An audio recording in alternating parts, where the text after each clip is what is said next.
Welcome back computer operator basic fundamental প্রথম ক্লাসে আপনাকে স্বাগত। কম্পিউটার অপারেটর কোর্স শুরু করার আগে প্রথমেই আমরা আজকের ক্লাসে জেনে রাখবো কম্পিউটারের বেসিক কিছু ডিভাইস এবং হার্ডওয়্যার সম্পর্কে।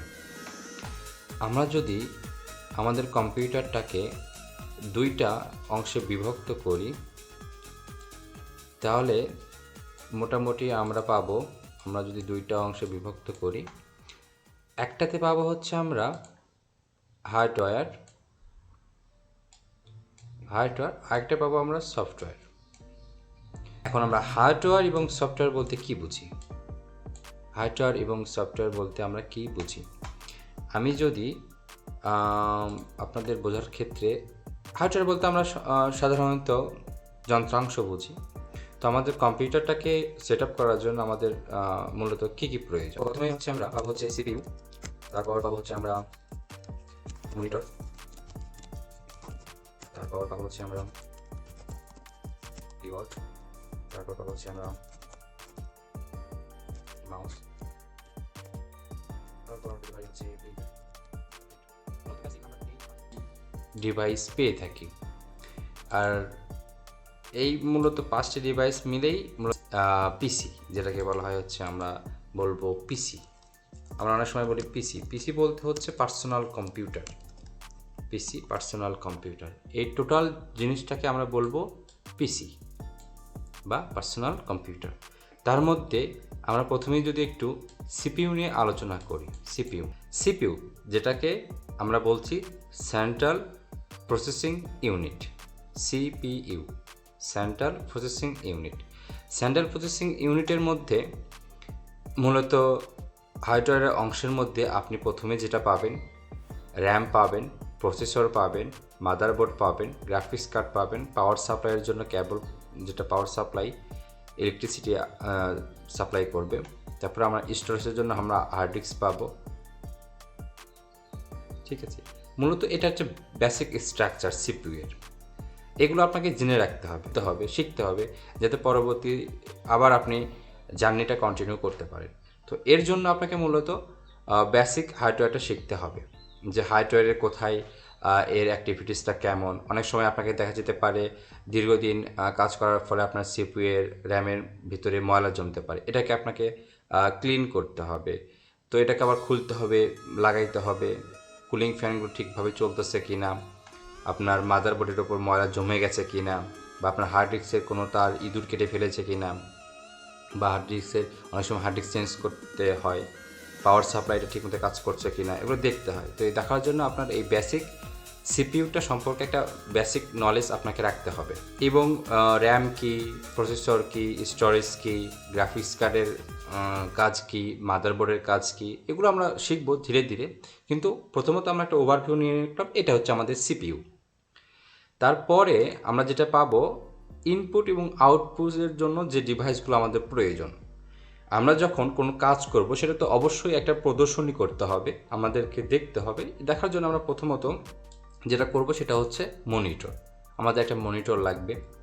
এবং এই যে আমি আমার যে মাউসের কার্সরটা নড়াচড়া করতেছি, দেখতে পাচ্ছেন এটা অ্যারো চিহ্নের মতো কার্সর, এটাকে বলে কার্সর।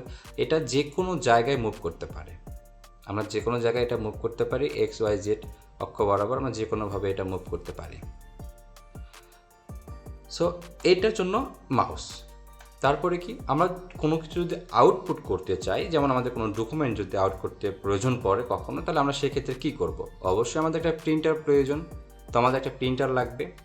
তারপর আমরা টাইপ করব, আমরা অপারেট করব কম্পিউটারকে, ডিরেকশন দেব, অনেক সময় অনেক কিছু টেক্সট লিখব, ডিরেকশন দেব। ডিরেকশনের জন্য আমাদের কিবোর্ড প্রয়োজন। তো এই জন্য এটাকে বলা হয় ইনপুট। তো ইনপুটগুলো কি, যেগুলো আমরা মূলত অপারেট করার জন্য ব্যবহার করব কম্পিউটারে, সেগুলোকে বলা হয় ইনপুট। এবং আউটপুটগুলো হচ্ছে যেগুলো আমরা কম্পিউটার থেকে কাজ সম্পূর্ণ হওয়ার পর যেগুলো আমরা প্রদর্শন করতে চাই বা হাতে পেতে চাই, বা যেটা ফাইনাল রেজাল্ট, সেটাকে বলা হয় আউটপুট।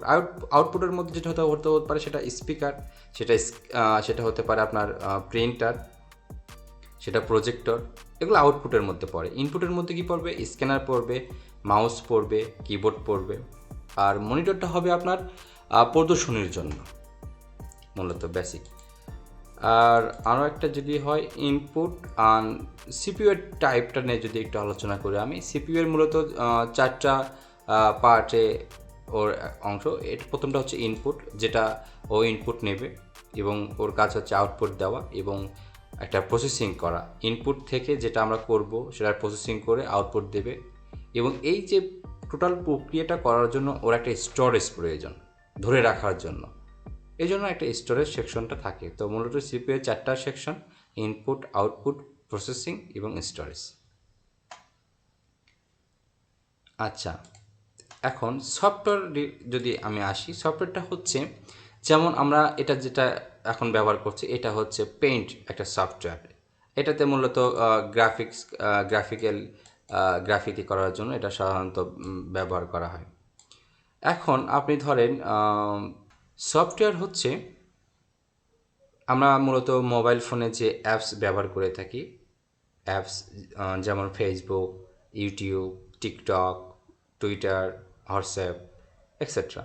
তো এরকম এগুলো হচ্ছে অ্যাপস বা সফটওয়্যার। প্রতিটি সফটওয়্যারে একটি সুনির্দিষ্ট কাজ আছে। প্রতিটি সফটওয়্যারকে মূলত সুনির্দিষ্ট কাজের জন্যই ডেভেলপ করা হয়। তো আমরা যখন যে কাজ করব, যে সেকশনে যে কাজ করব, তার জন্য আমাদের সেই সেকশনের সেই কাজের জন্য একটা স্পেসিফিক সফটওয়্যার প্রয়োজন। একটা কাজের জন্য যে একটা কোম্পানির একটাই সফটওয়্যার আছে বাজারে, এমনটা না। একটা কাজের জন্য আপনি বিভিন্ন ধরনের কোম্পানির বিভিন্ন ডেভেলপারের সফটওয়্যার পাবেন। সো সফটওয়্যার সুনির্দিষ্ট কিছু না, কিন্তু যে কাজ করতে হবে সেই কাজের জন্য একটা সফটওয়্যার আপনার প্রয়োজন পড়বে। তো সেটাকে আপনাকে ডাউনলোড এবং ইনস্টল করতে হবে। তো আমরা শিখব কীভাবে একটি সফটওয়্যার ডাউনলোড করতে হয় বা ইনস্টল করতে হয়। সফটওয়্যার মূলত কম্পিউটারের প্রাণ। আপনার একটা কম্পিউটার আছে, পিসি আছে, কিন্তু সেখানে কোনো সফটওয়্যার নেই, তাহলে আপনি কোনো কাজ করতে পারবেন না।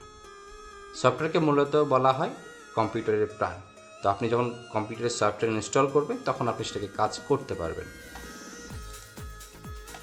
ওকে, তো কম্পিউটার অপারেটরের বেসিক ফান্ডামেন্টালের প্রথম ক্লাসে আমরা যেটা শিখলাম সেটা হচ্ছে হার্ডওয়্যার সম্পর্কে জানলাম এবং ইনপুট আউটপুট ডিভাইস সম্পর্কে একটা ধারণা নিলাম মূলত।